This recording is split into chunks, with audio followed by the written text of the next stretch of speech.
Hi everyone, welcome back to part 2.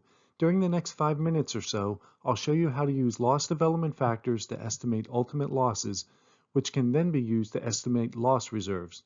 Let's get started. We left part 1 with our analysis looking something like this.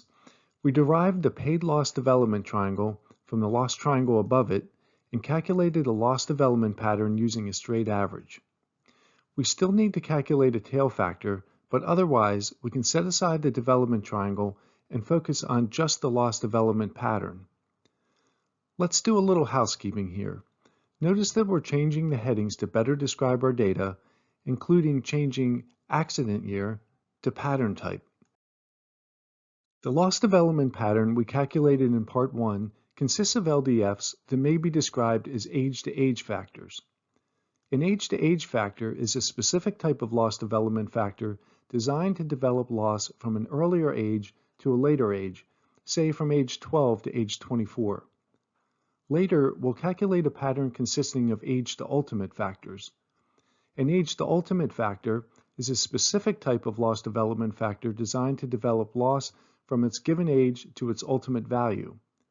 Both age-to-age and age-to-ultimate factors are types of LDFs. It may help to think of age-to-age and age-to-ultimates as incremental and cumulative LDFs respectively. These definitions will become clearer as we work through our example. We're going to start by using our age-to-age development pattern to, quote, square the triangle. It's easier to show you what squaring the triangle means than it is to define it. We're going to start by estimating the paid loss amount at age 24 for accident year 2020. The formula equals the loss at age 12 months times the age-to-age factor from 12 to 24 months. This equals 7,284 times 1.56, or 11,363. Let's go ahead and calculate the amount in the next cell, the paid loss at age 36 months. The formula equals our estimate for loss at age 24 months times the age-to-age factor from 24 to 36 months. This equals 11,363 times 1.12, or 12,727. It should be clear that any of the blue shaded cells can be populated using the same procedure. We'll let our handy calculator finish the job. Keep in mind that all of these amounts are estimates. The accuracy of the estimates depend on the suitability of the development pattern. Now we have estimates of paid loss through age 60, but what about at ultimate? It's only one more step, but we need our 60 to ultimate tail factor. For the sake of simplicity, we're going to select a tail factor of 1.02. This represents all of the expected development after age 60. Let's calculate the expected ultimate loss for accident year 2020. We can use our estimate at age 60 as a starting point. The formula for the expected loss at ultimate equals the loss at age 60 times the 60 to ultimate tail factor.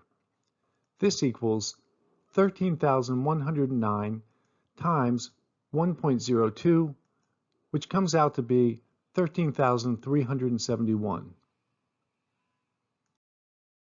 We can estimate the ultimates for the remaining accident years by multiplying the loss at age 60 by our tail factor of 1.02. Next, I'll show you how to calculate the estimates of ultimate using age to ultimate factors. This method allows us to calculate ultimates directly without the intermediate estimates associated with squaring the triangle. We start with our 60 to ultimate tail factor. The definition of this factor is unchanged. It represents the expected development beyond 60 months. The age to ultimate at age 48 can then be calculated as follows. The age to ultimate at age 48 equals the age to ultimate at age 60 times the age to age factor from 48 to 60. This equals 1.02 times 1.00, which equals 1.02. We calculate the age to ultimate at age 36 in a similar way. it equals the age to ultimate at age 48 times the age to age factor from 36 to 48. This equals 1.05. The age to ultimate at age 24 equals the age to ultimate at age 36 times the age to age factor from 24 to 36. Finally, the age to ultimate at age 12 equals the age to ultimate at age 24 times the age to age factor from 12 to 24. Let's use our newly minted age 12 to ultimate factor to estimate ultimate loss for accident year 2020. Estimated ultimate loss equals loss at age 12 times the 12 to ultimate factor.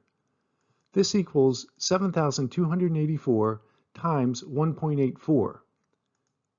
This is approximately 13,371, the same value we calculated using age-to-age factors. There is a rounding difference, but that's not an issue if you're using a spreadsheet for your calculations. If you have a minute, try estimating the ultimates for the earlier accident years using the age-to-ultimate factors.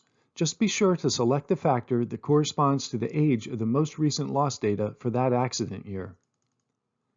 Now you know how to estimate ultimate loss using LDFs. In part 3 of this series, I'll show you how to use our estimates of ultimate loss to calculate loss reserves and IBNR. Thanks and see you again soon.